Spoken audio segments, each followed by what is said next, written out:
Hello friends. Okay, so today we are going to be discussing about the oxygen history. Now what is oxygen history? We are going to be discussing about all of the scientists that are related towards oxygen history. The first scientist is actually Charles Darwin plus his son Francis Darwin. So what they did an experiment on phototropism. Now what is phototropism? Phototropism is actually the plant growth phenomena towards light. This is the phenomena, the process in which we study how the plant grows towards light.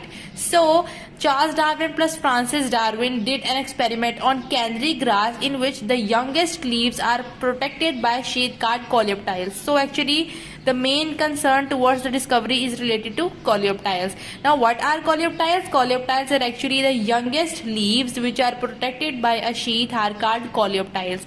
Like this is the shoot, or these are the leaves, or these are actually, this is the shoot, they are protected with sheath which is known as the coleoptile. And what he studied is that when this part is exposed towards light, it start bending towards the source of light. So this is actually the phototropism. He also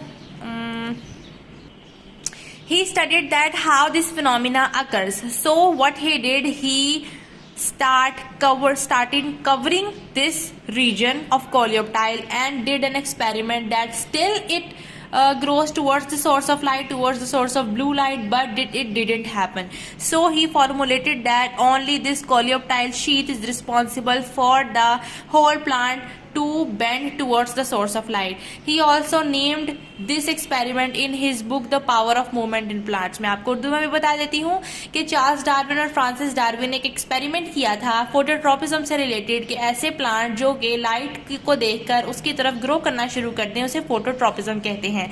तो इन्होंने ये experiment किया था canary grass पे, और उसमें हुआ क्या था, यंग लीव्स को प्रोटेक्ट किया गया था एक शीट से जिसे उसने कोलियोप्टाइल का नाम दिया था. और ये कोलियोप्टाइल शीट जब लाइट से एक्सपोज होती थी, खास तौर पर ब्लू लाइट से एक्सपोज होती थी, तो ये जो प्लांट होता है वो उसकी तरफ बेंड करना शुरू कर देता था. तो उन्होंने देखा कि क्या वाकई कोलियोप्टाइल ही रिस्पॉन्सिबल है प्लांट की बेंडिंग के लिए. तो उसने क्या किया कि इस रीजन को उसने फॉयल से ढक दिया और देखा कि क्या वाकई दोबारा ये बेंड होगा, लेकिन ऐसा नहीं हुआ. तो इसने फॉर्मुलेट किया था कि कोलियोप्टाइल ही रिस्पॉन्सिबल है, ये ऐसे रिसेप्टर्स प्रोड्यूस करते हैं, ऐसे हार्मोन जनरेट करते हैं जिनकी वजह से प्लांट की ग्रोथ होती है. लेकिन उन्होंने ऐसे रिसेप्टर्स और हार्मोन्स का जिक्र उन्होंने उनको नेम नहीं दिया था, जो कि लेटर साइंटिस्ट ने दे दिया. उसने ये अपना एक्सपेरिमेंट अपने book the power of movement in plants में जिक्र किया था. ठीक है जी. So later other scientist they use the grinding method. What they did is they grind this coleoptile region and they extract की स्टडी की थी उन्होंने, इसे एक्सट्रैक्ट की, and they find out that के कोई भी ऐसा रीजन नहीं मिला जहाँ पे जिसकी वजह से जो ग्रोथ ही पॉसिबल हो रही थी. क्योंकि ऐसा क्यों हुआ? क्योंकि ग्राइंडिंग मेथड से कुछ ऐसे सब्सटेंसेस भी जनरेट हुए, इनहिबिटरी सब्सटेंसेस जनरेट हुए, जिन्होंने क्या किया कि इस कोलियोप्टाइल की जो ग्रोथ थी, जिस फैक्टर की वजह से ग्रोथ हो रही थी, उसको उन्होंने खत्म कर दिया. ठीक है जी. तो ये वाला मेथड, ग्राइंडिंग मेथड, काम नहीं चला.